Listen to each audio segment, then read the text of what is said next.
আমরা প্রায়ই আমাদের সন্তানদের সাথে অভিমান করে নিজেদের আমরা প্ল্যান করি যে আমাদের সন্তানরা এসে আমাদেরকে সরি বলুক।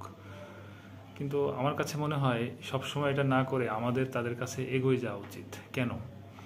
জেনজিদের বোঝা খুব টাফ, কারণ এরা খুব ইন্টেলিজেন্ট, এরা খুব সহজেই জিনিসটাকে অ্যানালাইসিস করতে পারে, বুঝতে পারে, এবং এরা খুব সহনশীল। উদাহরণ চাহিয়ে, যেমন সরকার পতনের সময় দেখছেন এক পুলিশ কর্মকর্তা বলতেছিল একজনকে গুলি করে ওইটাই মরে, বাকিরা যায় না। তো বুঝতে হবে জেনজি কতটা ইন্টেলিজেন্ট।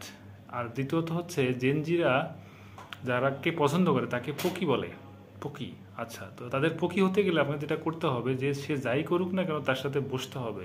কেন আপনার সাথে মন মানিল্য হলো, এই বিষয়টা নিয়ে তার বিষয়টা বুঝতে হবে এবং সেই অনুযায়ী তাকে গাইড করতে হবে। ধন্যবাদ সবাইকে।